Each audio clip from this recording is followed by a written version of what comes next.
Welcome to the world where we fight to the finish, and at the heart of it is one recognizable image. Originators, titans of business, brand architects, respected since 9/7 skies. What's up, guys? Here for the 5th episode of MMA Talk Canada. Here with my good buddy again, Saad Suleiman. And today we're going to be going over UFC 157 that goes down on February 23rd. And that is this coming Saturday on pay-per-view. I'm really looking forward to this card because it's got a lot of my favorite fighters on it. Uriah Faber, my favorite fighter, fighting. And you got Canadian Sam Stout, Lyoto Machida. Pretty solid card. I'm very happy for this card. How about you, Saad? Yeah, well, consider it's going to go down in history as one of the best, like one of the most famous cards of all time, mainly because of Ronda Rousey and the first ever women's fight in the UFC. So it's going to be definitely a good fight card. Like, I'm really looking forward to the co-main and the main event. Like having Machida and Henderson, arguably a number one contenders fight. They were both originally supposed to fight for the title, and they both kind of lost their chances, obviously due to certain extenuating circumstances. But I'm definitely pumped for this fight. Yeah, it's going to be a great one. Even the prelims are pretty good. I'm going to go over the prelims real quick. The first fight on the prelim card, which will be on Fuel and Sportsnet here in Canada, is Sam Stout versus Carlos Fedor. I'm pumped for this one. I'm a huge fan of Sam Stout. I think Sam Stout's going to get a unanimous decision here. And we got Dennis Bermudez over Matt Grice. I got him winning a decision. Chiesa over Anton Quhaven. I got him winning submission, Chiesa. And then I got Schaub decisioning LeVar Johnson. All right, so we're going to head in. You see that as a decision? Pardon me? You see that as a decision? I did. I think Shaw will be able to out-wrestle Johnson. I think he'll be able to keep it on the ground. How about you? I think LeVar knocks him out. First LeVar round? Johnson, like, if he doesn't get submitted, he's going to knock him out. You think so? Yeah, I just think Schaub's gonna be able to take it to the ground and get maybe a decision, maybe even a submission win. Because we've seen the guy who just fought Pat Barrett, Shane Del Rosario. We've seen him submit LeVar Johnson. I think Schaub might be able to submit him too. So we're gonna head. I'm saying definitely. Okay, so we're gonna go right into the main card here. The first fight on the main card is Josh Koscheck and Robbie Lawler. And this is a weird fight because Robbie Lawler is making his welterweight not debut, but he's coming back down to welterweight, and he's lost 3 out of his last 4 fights. Now, let me have you, they've been up against good competition, but still, it just doesn't seem right that they're giving him Josh Koscheck, or how Josh Koscheck is getting a guy who just lost 3 out of his last 4 fights, and Koscheck just losing a close decision to Johnny Hendricks. But I think Costa's going to be able to dictate where the fight goes, and I think he's going to win a decision. How about you, Saad? Yeah, this should be a very entertaining fight, mainly because how Robbie Lawler's style is. You know, they call him ruthless for a reason. Yep. I think the main purpose of this is, like, they're both trying to get in a position that they were earlier in their careers. Koscheck is trying to, obviously, as you mentioned, trying to come back from a razor-close split decision loss to Hendricks, who's considered the perennial number 1 contender in the division. Yep. Who some argue that Koscheck actually beat. That's how close the decision was, GSP included. Yeah, I forget who I had that fight. It was close. Exactly. GSP said that he thought Koscheck won. I don't know if he's just posturing and trying to put down Hendricks. Obviously, Hendricks thinks that's crazy, but regardless, Koscheck, he's trying to get back on the hill, trying to get back into his place in line. Obviously, he's not going to get a title shot by beating Robbie Lawler, but you know, it'll be a good place just so he can always remain on the main card and stay relevant. You know, I guess that's the main thing. Time's kind of running out on him. He's 35 years old now. I don't know how much longer he has left in the game. But That's Koscheck, right? Putting on, Koscheck. He's 35. Yeah, So he's getting up there.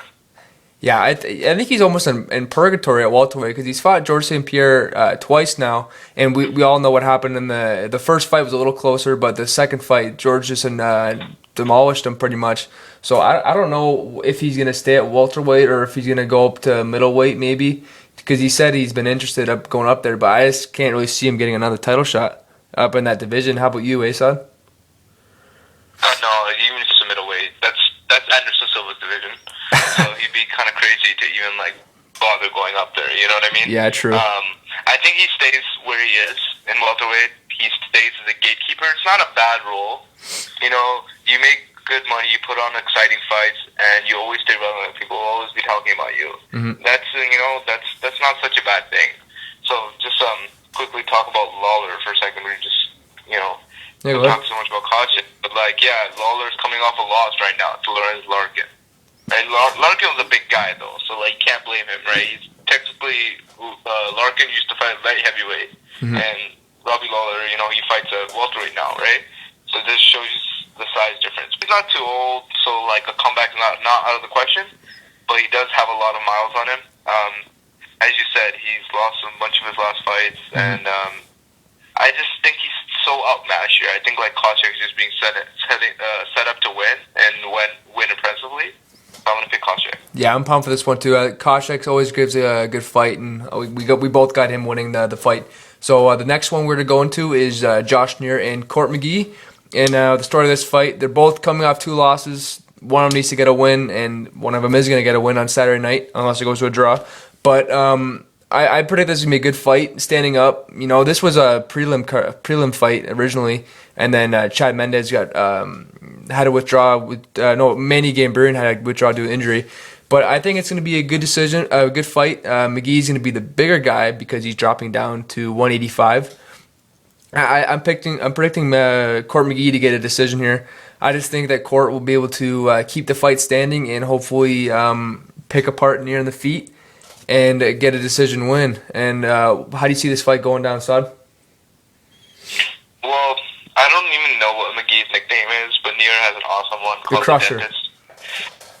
It's what? Oh, the Crusher. Exactly. Crusher, yeah. The Crusher versus the Dentist. Yep. This is, exactly as you mentioned. It's a curious matchup to be placed on the main card, just mainly because I see other fights more worthy. For example, the LeVar Johnson and Brendan Shaw fight. That fight should have been bumped, I think. Just strictly because that's a heavyweight fight, but obviously this is going to be an exciting fight. McGee always comes and brings it every time. He has so much heart. The thing is, you mentioned, is they both lost 2 in a row. Neer lost to Justin Edwards and Mike Pyle, whereas McGee lost to Costa Filhu and Nick Ring. However, if you look closely at the losses, what you'll notice is that McGee's were close decisions, whereas Neer was finished both times by KO and submission. I'll tell you all you need to know about this fight. And although Neer is gritty and tough, I think McGee takes this mainly because he just shows more promise. And they before these 2 losses, they were on big winning streaks as well. So I hope one of them gets back on the winning streak, obviously. But I just think Court McGee's going to get the decision win, just because I think he's going to be the bigger man and he's going to be able to outpoint him on the feet. All right. So the next fight. Go ahead. Yeah, and arguably the loser gets that 3-fight losing streak. Yeah, possibly. Maybe a potential pick flip there. Possibly, but Josh Neer and McGee are both great fighters, and they're very exciting too. So I hope they don't get one of them doesn't get cut. But you never know with the UFC these days. We have lots of good competition, and they're trying to get rid of some guys because they got tons of new guys coming in. Okay, so the next fight is Uriah Faber versus Ivan Menjivar. And I'm sure if you guys listen to the show, you guys know that Uriah Faber is one of my idols. He's my favorite fighter, and I'm not biased here. Maybe a little bit, but I think Uriah Faber is just gonna be able to pick apart Menjivar everywhere this fight goes. Uriah Faber just bringing in Dwayne Ludwig as the head coach at Team Alpha Male. I hope to see a lot of his improvements in his striking too. Not that his striking was bad in the past, but I think he's gonna be able to fix some of the mistakes he's been making as elite strikers, like he has done with Aldo and. As well as Renan Barão. I think he's going to be able to fix some of the mistakes in those fights there. And then I think if it goes to the ground, Menjivar is very, very good in the ground. He's got a great submission game, but Uriah Faber is also a brown belt in jiu-jitsu as well. And Faber's got that guillotine choke that just stops everybody. And that's how I'm going to predict this fight. I predict Uriah Faber, 2nd round guillotine choke, and Faber getting maybe a couple fights closer to another title shot, which I would love to see soon. How about you, Saad? Yeah, I agree with you. I love Faber. He's an amazing fighter, but he keeps stumbling against the division's top guys. His last 2 losses, Cruz and Barão. He's 2-2 in the UFC, right? arguably, like, he lost to, like, chaps, right? Burrell and Cruz. He's beat Bowles and Wineland in between them. I don't see how Menjivar, on the other hand, will be able to do much against Faber. Like, he's getting a huge step up in the opponent class at bantamweight. But he has fought tough competition. He famously fought a welterweight against Matt Serra and GSP. Yup. This is actually a rematch.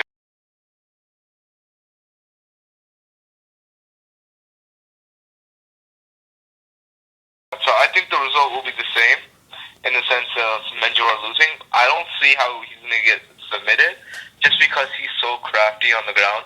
Like, I know that's Team Alpha Male's like specialty, that guillotine choke, but Menjivar just had the slickest submission against Gashnov. Like, I don't know, like, Menjivar just has beautiful submission game.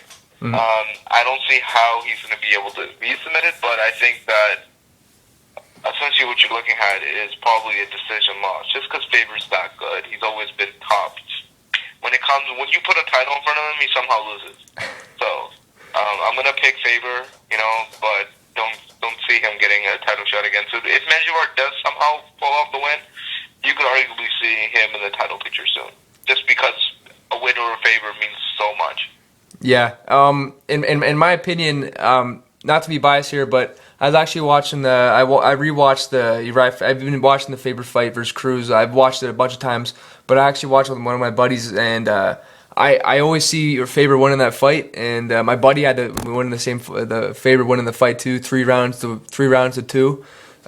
When that fight was originally announced, I thought Faber won the first, second, and 4th round, but the judges obviously didn't see so, and Uriah Faber with his submission game, he submitted guys like Rafael Sunsao, and he submitted Brian Bowles, and Rafael Sunsao just a god on the ground in jiu-jitsu, and Faber's able to submit him, so I'm still thinking that Faber will submit Menjivar in the 2nd round.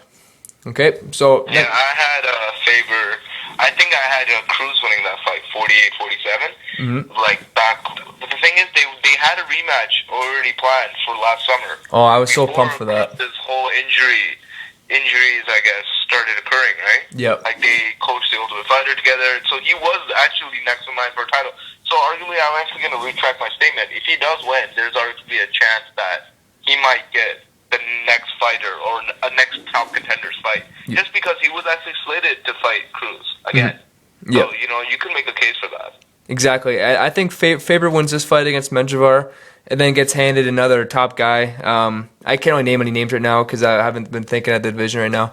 But I say Faber wins this fight and then another top contender, maybe 2, and he's going to get that rematch with Cruz, and I can't wait to see Faber with the belt in the future. Okay, next fight. We got Lyoto Machida versus Dan Henderson, and now I am psyched for this fight because it's 2 strikers going at it, 2 different style. Dan Henderson more of a power puncher, and Machida more of a counter puncher and kicker. I think it's gonna be a great fight. It might win fight of the night just because of Dan Henderson's fight of Shogun Rua. They both come to fight, and we haven't seen Dan Henderson in the octagon since November of 2011. So he's got a bit of a layoff. He was supposed he's supposed to fight John Jones in April, but had to withdraw. And again he's supposed to fight him in September, but had to withdraw due to a knee injury. So I'm sure he's recovered fine from the injury, but you still never know with knee surgeries. But I have Machida winning this fight. I think he's going to be too fast for Dan Henderson, and he's got great wrestling defense. I believe he's be able to counter Dan Henderson's shots and stay away from the big right hand that Dan Henderson has finished so many people with. And I have him winning a decision win. I don't see him stopping Dan Henderson. I surely don't see him submitting him or knocking him out. But I think it's going to be a great fight and have a winning decision. How about you, Saad? Yeah, I would agree pretty much with everything you said there. Like, at the start of the show, like, I mentioned how I think this is the number 1 contender fight, mainly because both were promised title shots, but neither received them. The issue here, essentially, for Henderson is that he hasn't fought since his fight of the year with Mauricio Shogun Rua. That battle was the last time we actually saw him, and you know what? what? He hasn't gotten any younger. Like, you know, he's like 42 years old now. He's obviously showed that, like, he's aged well. Mm-hmm. And he is actually fighting better now than he was like 10 years ago, which is crazy to say. Like, how many 42-year-olds can you say that about? Not many. Like, he brings the grit and tenacity of being a top pound-for-pound fighter. Like, you cannot compile a top pound-for-pound list without including Hendo's name. Mainly because he fought a heavyweight, middleweight, light heavyweight his whole career. Mm-hmm. Even knocking out, like, Fedor. Like, who can say that about a person that's fought at middleweight? That was incredible, that fight. Incredible, that fight. I love that fight. But that being said, I don't think he will win. His takedowns aren't what they used to be. He still has that H-bomb. That power, he can get anyone with it. Mm-hmm. But it's arguably whether he's going to be able to land that at all. Like, Machida is just so elusive. He knows how to, I guess, move away from shots, and he's gotten better. Machida, on the other hand, is coming off a KO of Bader, and he caught Bader coming in. So he obviously has knockout power too, even knocking out Rashad Evans. Yeah. And although he gave Jones a tough first round, I don't know if he can offer any further tests to the champ. He might get a title shot later down the road. Like, I'm thinking that if he wins this, he probably will, just because of his KO of Bader and his win over Henderson. But the thing is, since his win over Bader, and he didn't get the title shot, mainly because he passed it over, and Vitor Belfort took it at UFC 152. Mm-hmm. But ever since then, there's more contenders that have risen up. For example, Gustafsson and Mousasi. That arguably, I've heard, is the next number one contenders fight. And that's also taking place around the same time as the UFC 159 card, the Jones versus Sundin card. So I don't know if he'll actually get a title shot off this win. But I think that he just has more tools in his arsenal. And Henderson, like, almost a year and a half. Like, that's too long for anyone that has, I guess, has the skills that he has. But obviously he's never fought that much. He always fights like 1 or 2 times a year. So I don't know how long the long layout, but as you mentioned, that surgery is a pretty big deal. So I just think Machida is going to be quicker. And have you seen the picture he put on Twitter? Machida's looking in amazing shape. Yeah, very good. In very good shape. He's taking it seriously. And it's I think he's in great shape, but I think he might be able to even go down to 185. I know he won't fight Anderson Silva because I believe they train together, right, at Black House? No, he would never do that. But, like, he did weigh in at 203, I think, against Bader. Yeah, I don't think he cut much. I don't think he cuts much weight. But I think he might be able to give a good challenge to John Jones. I think I forget what he said. He said something about he just wasn't in the fight in the second round. But in the first round, he did great against John Jones. I had Machida beating him in the first round. But I think he could do something. But John Jones is improving every fight. And Machida is too, but I don't know. I think Machida might be able to do something, but if he really wants to be an entitled contender, he might need to go down to 185, but he won't fight Anderson Silva, right? No, definitely not. And arguably, like, Jones can just take him down at will. He just chooses not to against fighters. Mm-hmm. Like, he always sets a goal for himself at any fight. Oh, I'm going to try and do this at this fight. I'm going to try and do this in this fight. And he usually goes through on it. Like, he tried to knock out Evans. Evans proved to be too strong. And at the same time, he was dealing with a lot of nerves. But as you saw in the Machida fight, he put him to sleep. Like, that submission was one of the craziest submissions. And it took place on the same card as the arm break of Nogueira. So he would have won submission of the night if it wasn't for that arm break. Let's be honest here. That was an amazing submission. Yep.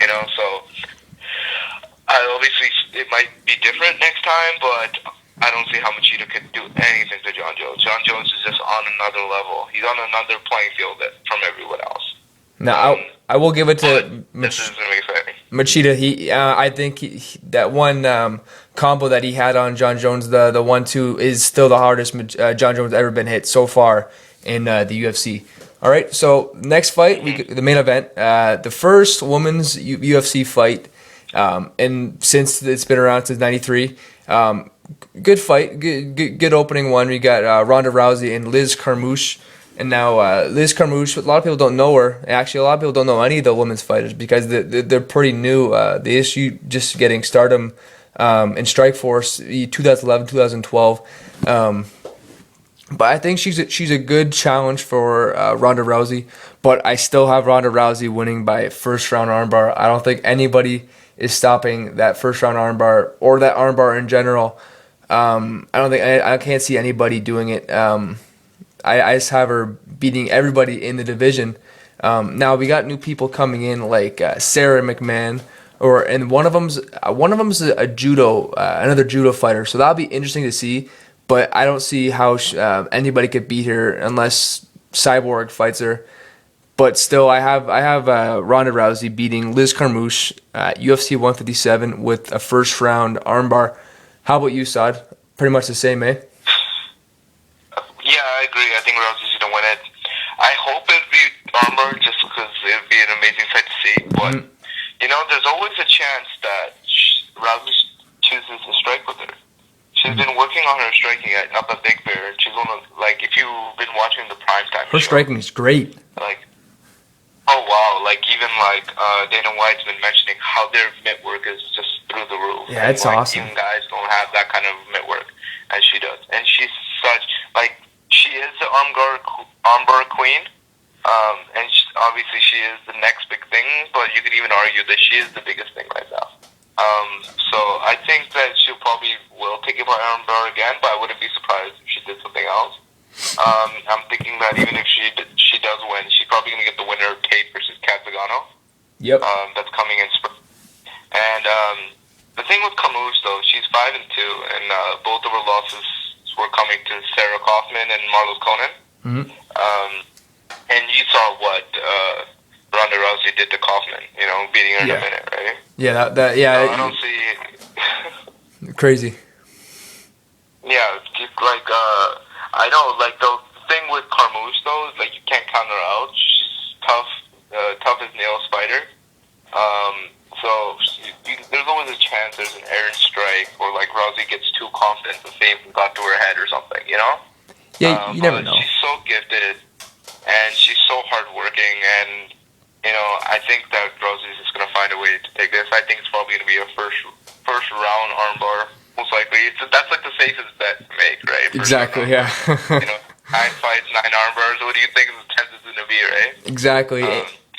And just as Joe Rogan says, he says it all the time, Joe Rogan, when a person gets as good at jiu-jitsu or as good at striking or good at judo as Ronda Rousey is, they can put in the same discipline and get the same results as, let's say, Damian Maia, how he was so good on the ground submitting everybody, and now he's improved his striking, and it just shows to show you that if you're that good at something, you can be good at something else. So I think Ronda Rousey will be able to improve her striking. Like I said, we've seen her on the primetime shows with her great striking, but her judo and armbar is still her bread and butter, and like we said, we still think she's going to get that armbar win first round, if not second round, but I don't see it getting out of the first. No way, man. It should be an exciting fight, mainly, I think same thing as you, it's going to be a first round armbar. Unless she decides by herself to strike with her. But, I think plan A is always going to be for the armbar, just because the quick finish, and maybe plan B is the striking. Yeah, she's obviously going to have no trouble taking down Carmouche, so the armbar's there. She'll take it. So there you go, guys. Again, tweet us your picks. We like to hear your insight. So there you go, guys. There's UFC 157 picks. Anything you'd like to say, Saad? No, that's good. Just looking forward to Saturday night. All right, guys. Have a nice one. Peace.